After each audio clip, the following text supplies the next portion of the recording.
मैं इसे भोंडी हरकत कहूँगा, इंतहाई वाहियात हरकत है। और मेरे बयानों को दरमियान में से काट काट के ऐसे तोड़ मरोड़ के पेश किया गया, मुझे दिली तौर पे दुख हुआ। और जैसे पोर्ट्रे किया गया, फिर ये कहा गया कि मेरे बच्चों को मार दिया जाए, मेरे बच्चों पे बम मार दिया जाए। आपका मेरे से इख्तलाफ है, उससे पहले आपका मुफ्ती नईमी साहब से इख्तलाफ था, उसके बाद आपका एक और मुफ्ती साहब से इख्तलाफ है। ये कौन से आपके इख्तलाफात है जो हर बंदे के साथ आपका सिर्फ इख्तलाफ ही इख्तलाफ है? जो उन्होंने ऐसी फौज रखी हुई है कि जो उनकी पेड फौज है और जिनका काम है कि वो सोशल मीडिया पे हाइप जनरेट करें, फिर उनके फॉलोअर्स आएंगे, फिर उससे उनको पैसे मिलेंगे। आपको कश्मीर नजर नहीं आता? आप कश्मीर पे बात क्यों नहीं करते? ये साथ कश्मीर जिसको हमारी शारा कहा गया हर तरीके से, हमने उस पर बात नहीं की। क्या वो मोटिवेशनल स्पीकर हैं तो मैं क्या हूँ? क्या आप उनको इकोनॉमी का मुझसे ज्यादा पता है? अगर पता है तो मेरे साथ फिर बैठ के किसी दिन बात कर लें।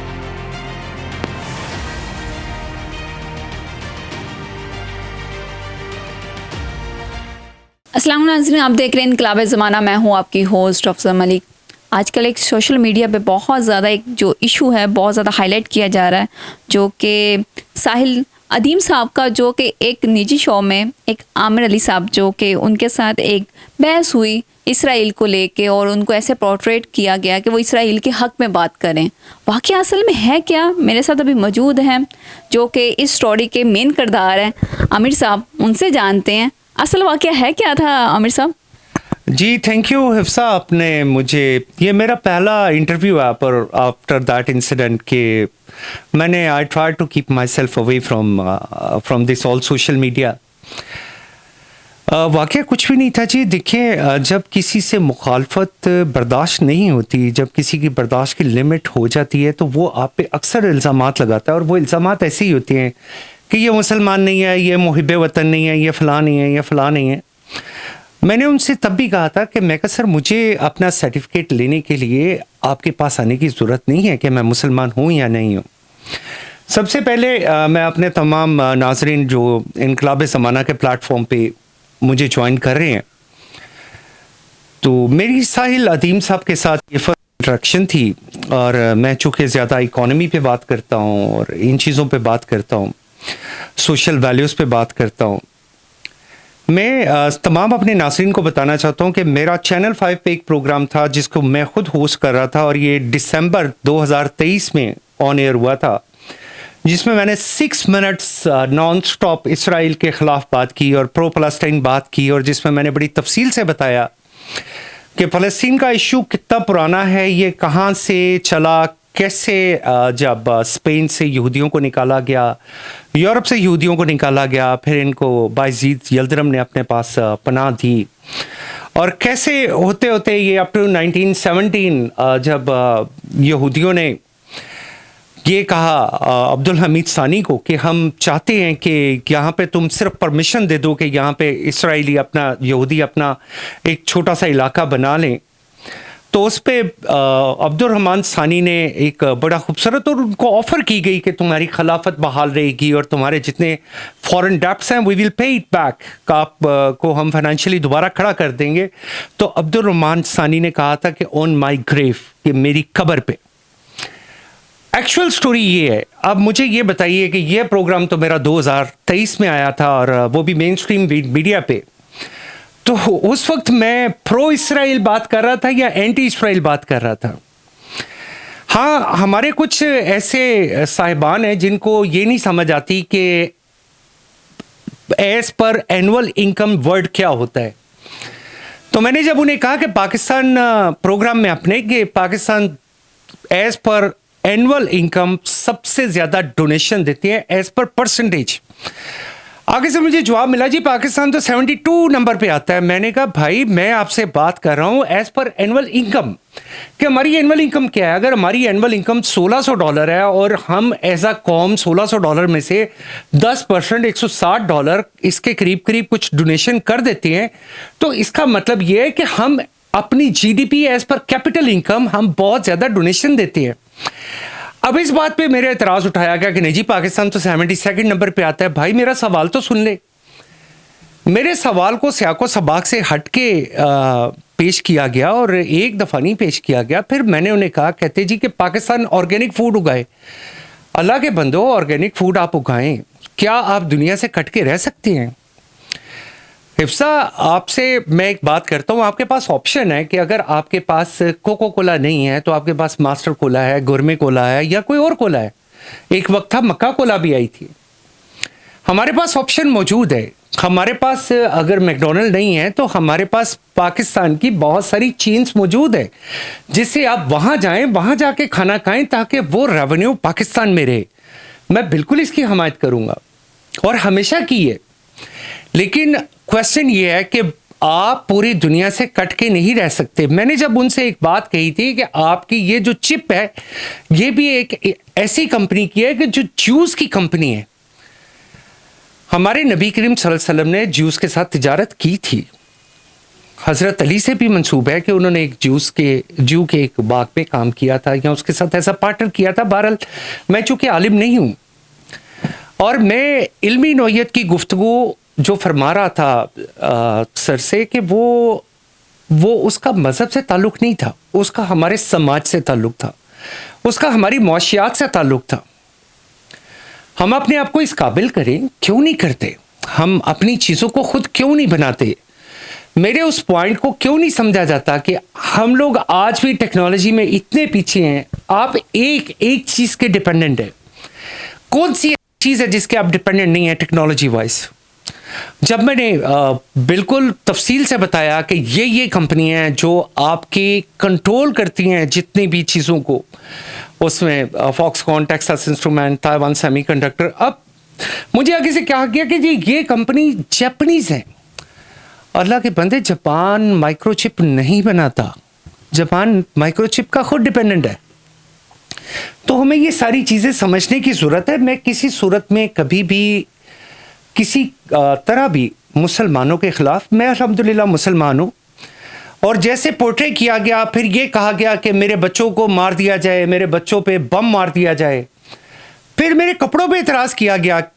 मैं आफरीन समझता हूँ उन लोगों पे कि जिन्होंने इस्लाम को कपड़ों में ढूंढना शुरू कर दिया है, ये इस्लाम को दाढ़ी में ढूंढना शुरू कर दिया है। मुझे तो उनकी समझ नहीं आती कि वो कौन से इस्लाम की बात करते हैं। अल्हम्दुलिल्लाह मुझे अपना मुसलमान होने का सर्टिफिकेट किसी से लेने की ज़रूरत नहीं है। हमें साहब, आपसे एक बात और करना चाहिए। जो आपका एक छोटे से क्लिप बना के सोशल मीडिया पे बहुत ज़्यादा वायरल हो रहे हैं और उसमें यही प्रेजेंट किया जा रहा है कि आप इसराइल के हक़ में हैं, और आपके एक क्लिप और भी है जहाँ एंकर जो है वो आपसे लड़ने लग गए हैं। देखिए, एंकर का जो काम होता है ना, वो होता है इम्पार्शल। एंकर कभी भी पार्शल नहीं होता। एंकर एनालाइज करता है, एंकर पार्टी नहीं बनता कभी भी। हाफिज़ इमरान शायद उनका नाम है, he is a nice guy. शायद ये उनके पैदाइश से भी पहले की बात है, ये 84, 85, 86 की बात है। मुझे अच्छी तरह याद है, I was a young boy at that time, कि जिस तरीके से हम लोग कहते थे कि हम लोग उस दौर में भी इसराइल के इसी तरह मुखालफत करते थे, फ़लस्तीन की हमायत करते थे, लेकिन हमें दिली तौर पे दुख होता था। मुझे अब ये बात एक सच्चाई है, अगर हम इस सच्चाई को एक्सेप्ट क्यों नहीं करते कि तब भी एक प्रो इंडियन बात की जाती थी। मैं आपके तोसत से एक बात कहना चाहता हूँ अपने नाज़रीन से। ये मेरा मुल्क है, ये पाकिस्तान है, इस्लामी जमहूरिया पाकिस्तान है। आपके एक मोहल्ले में आग लगी है, एक पूरे मोहल्ले में आग लगी है। उस मोहल्ले में जो आग लगी है उसमें आपके घर पे भी आग लगी है। उस आपके घर की आग को बुझाने के लिए सबसे पहले आप अपने घर की आग बुझाएंगे, फिर आप अपने हमसायों की आग बुझाएंगे। आप ये देखिए कि हमारे बॉर्डर्स पे क्या हो रहा है। आज भी तुर्बत में को वाक़या हुआ है जो कि बड़ा शदीद और इंतहाई काबिल मज़म्मत है। I really want to condemn it. ये पाकिस्तानी सिपाही, ये पाकिस्तानी फ़ौजी, ये हमारी कौम के बेटे, ये कौम के जवान जो रातों को उठ के ड्यूटी देते हैं, -50 में भी और +52 में भी। ये पाकिस्तान के बच्चे हैं, ये पाकिस्तान की अवाम है, ये पाकिस्तान के लोग हैं। ये जिस तरह अपनी जानें कुर्बान कर रहे हैं, ये जिस तरह दुश्मन, अनदेखे दुश्मन से लड़ रहे हैं। मैंने अपने प्रोग्राम में कहा, काश कि आप मेरी इस बात को हाईलाइट कीजिएगा कि आपको कश्मीर नजर नहीं आता। आप कश्मीर पे बात क्यों नहीं करते? ये साथ कश्मीर जिसको हमारी शारा कहा गया, हर तरीके से हमने उस पर बात नहीं की। हमने एक ऐसी बात को एक सोशल मीडिया ट्रेंड बनाया और इतनी एक मैं इसे भोंडी हरकत कहूँगा, इंतहाई वाहियात हरकत है। और मेरे बयानों को दरमियान में से काट काट के ऐसे ऐसे तोड़ मरोड़ के पेश किया गया। मुझे दिली तौर पे दुख हुआ कि अगर आप एक आलिम दीन हैं, क्या आलिम दीन का ये काम है कि आप अपनी रेटिंग लेने के लिए मुझे डिग्रेड करें, मुझे डीरेट करें? मुझे बहुत दुख हुआ, बहुत दुख हुआ। मुझे तो पता भी नहीं था कि साहिल अदीम साहब कोई आलिम दीन हैं भी हैं या नहीं है। अगर आलिम दीन हैं तो मेरी बातों का टू द पॉइंट जवाब देते। मैं तो सवाल कर रहा था कि आप अपने लिए बहू कैसी देखनी चाहेंगे, मुझे उस बात का जवाब दे। मैं कह रहा हूँ भाई आप मेरे से मेरे टॉपिक पे बात करें। अब आप कहते हैं कि जी इकोनॉमी का भी मुझे पता है, टेक्नोलॉजी का भी मुझे पता है, साइंस का भी मुझे पता है और दीन का भी मुझे पता है। तो अब उस पर मैंने अगर सवाल उठा दिया कि आप अगर इतने ही वेल इन्फॉर्म्ड हैं तो फिर हम यहाँ पे क्या करने आए हैं? फिर आप अकेले बैठे प्रोग्राम कर ले। जिसको तनकीद बर्दाश्त नहीं है, जो तनकीद बर्दाश्त नहीं कर सकता, जो अपने आप को एक नॉर्मल इंसान की तरह बिहेव नहीं कर सकता, मैं उस शख्स के बारे में क्या कहूँगा? आपको लगता नहीं है कि प्रोपेगेंडा किया गया? क्योंकि नदीम जो साहिल नदीम साहब है वो आपको बार बार टोक रहे थे और वो एक मोटिवेशन स्पीकर हैं, वो तो मोटिवेट करते लोगों को। क्या वो मोटिवेशनल स्पीकर हैं तो मैं क्या हूँ? क्या उनको इकोनॉमी का मुझसे ज़्यादा पता है? अगर पता है तो मेरे साथ फिर बैठ के किसी दिन बात कर लें। ऐसी ऐसी चीज़ें बताई गई, ऐसी ऐसी चीज़ें सोशल मीडिया पे उनकी जो फौज है, जो उन्होंने ऐसी फौज रखी हुई है कि जो उनकी पेड फौज है और जिनका काम है कि वो सोशल मीडिया पे हाइप जनरेट करें, फिर उनके फॉलोअर्स आएंगे, फिर उससे उनको पैसे मिलेंगे। असल बात तो ये है, आप बात वो करें जो आपकी करने वाली बात है। आपने सारी ये चीज़ें इसलिए जनरेट की, आपका मेरे से इख्तलाफ है, उससे पहले आपका मुफ्ती नईमी साहब से इख्तलाफ था, उसके बाद आपका एक और मुफ्ती साहब से इख्तलाफ है। ये कौन से आपके इख्तलाफात हैं जो हर बंदे के साथ आपका सिर्फ इख्तलाफ ही इख्तलाफ है? मैं इस चीज़ को स्ट्रांगली कंडेम करता हूँ कि ये इख्तलाफ बुरा इख्तलाफ नहीं होता। पॉजिटिव इख्तलाफ करें, बैठ के लॉजिक पे बात करें। आप मज़हब पे बात करनी है, आप उलमा से करें। आपने सोसाइटी पे बात करनी है, आप मेरे साथ करें। आपने मुआशियात पे बात करनी है, आप मेरे साथ करें। जिस चीज़ का आपको नहीं पता, आप ये सोच लें कि हाँ हमें सुनने का, सीखने का मौका मिल रहा है। अगर आप सिर्फ अकले कुल है तो मेरे पास तो फिर मैं यही कहूँगा कि इस पे भी कोई अल्लाह ताला की आयत है कि बस फिर इनकी अक्ल पे दाद ही है। अच्छा, मैं एक लास्ट क्वेश्चन ये करूँगी कि इतने सारा वाक़या होने के बाद, सोशल मीडिया पे वायरल होने मीन के ये सारा वाक़या चल रहा है, फैमिली को कितना थ्रेट है, आपकी जान को कितना थ्रेट है? क्योंकि आवाम फ़लस्तीन को लेके बहुत ज़्यादा इमोशनल है। जिस तरह के बच्चों के ऊपर जुल्म हो रहा है, हर बंदा जो है वो रो पड़ता है जब वो हालत देखता है। तकरीबन 7 अक्टूबर के बाद जो ऑलमोस्ट 6 माह हो गए हैं, ऑलमोस्ट 32,000 जो फ़लस्तीनी हैं, मैं फ़लस्तीनी कहूँगा, और मेरा तब भी मौक़िफ़ ये था कि आप वो उनको मुसलसल मुसलमान कह रहे थे, मैं कहता था इंसानियत है, वो फ़लस्तीनी है। अगर उनमें कोई और भी कौम है, यानी और भी कोई मज़हब है, तो वो भी इंसान है, सब इंसान है। तो फ़लस्तीनियों को जो उन पर जुल्म किया गया और ख़ास तौर पे जो मरने वाले हैं उनमें बच्चे हैं, औरतें हैं, और फिर उनको क्रॉसिंग नहीं दी जा रही, उनको फूड नहीं दिया जा रहा, हॉस्पिटल्स को टारगेट किया जा रहा है और मुसलसल टारगेट किया जा रहा है और ऐसे ऐसे बॉम्ब चलाए जा रहे हैं।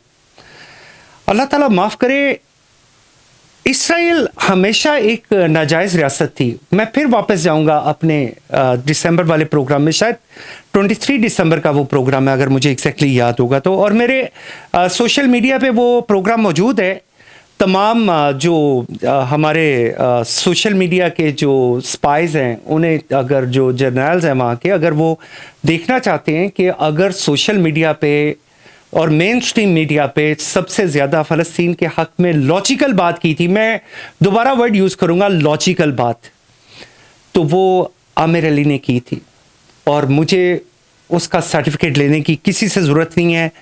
बहुत सी बातें हुई, मेरे बच्चों को ये कहा गया कि आपको हम बॉम्ब मार देंगे, आपसे ये कर देंगे, वो कर देंगे। मुझे कहा गया कि ये यहूदियों के कपड़े पहनते हैं। मुझे ये बताइए इन कपड़ों में यहूदियों के कपड़े कहाँ से आ गए हैं? और मुझे ये नहीं पता कि यहूदियों के और कपड़े भी होते हैं, कोई अल्लाह जाने कोई होते हैं, तो शायद मेरे इल्म में नहीं है। ऐसी ऐसी बातें मेरे ख़िलाफ़ की गई कि जिनका हकीकत से कोई ताल्लुक़ नहीं था। और मेरा परवरदिगार मेरे पे बड़ा मेहरबान है, उसने मेरे पे बहुत मेहरबानी की। ये तमाम अज़ाइम जिन्होंने मुझे, और ये सस्ती शोहरत हासिल करने के लिए, ये मैं बार बार एक लफ्ज़ कहूँगा, आपने सस्ती शोहरत हासिल की, लेकिन किस कीमत पे हासिल की? क्या आप चाहते थे कि एक मॉब आता और वो मॉब आके मुझे सरे बाजार घसीटता? यही चाहते थे आप? अगर आप सिर्फ यही आपके ज़हन में है, तो मैं फिर आपकी सोच को सलाम कहता हूँ। मेरे पास इससे ज़्यादा कोई अल्फाज नहीं है। जो आपने करना था कर लिया। अल्लाह ताला ने मुझे इज़्ज़त दी और इज़्ज़त देगा। बेशक अल्लाह ताला इज़्ज़त देने वाला है। बहुत शुक्रिया आमिर साहब, आपने टाइम दिया और सारा वाक़या जो था हमने आवाम के सामने रखा। आवाम इसका फ़ैसला करे और बताए कि इसमें कौन था। और जो उन्होंने बताया कि ये जो प्रोग्राम था इसके अंदर बहुत ज़्यादा कटिंग की गई और बहुत सी चीज़ें काटी गई और एक बंदे को दिखाया गया, डिफेंड किया गया कि ये मुल्क के ख़िलाफ़ है, ये मुल्क का या दुश्मन है, या फ़लस्तीन के जो फ़लस्तीन पे होने वाले बच्चों पे जुल्म है ये उनके ख़िलाफ़ है और इसराइल के हक़ में। बाकी बातें जो थी जो उन्होंने बताया कि उसने इसराइल के ख़िलाफ़ भी शो किए हैं वो मौजूद हैं और वहाँ जाके लोग देख सकते हैं। अपने मेज़बान को इजाज़त दें, फिर हाज़िर होंगे एक नए शो के साथ।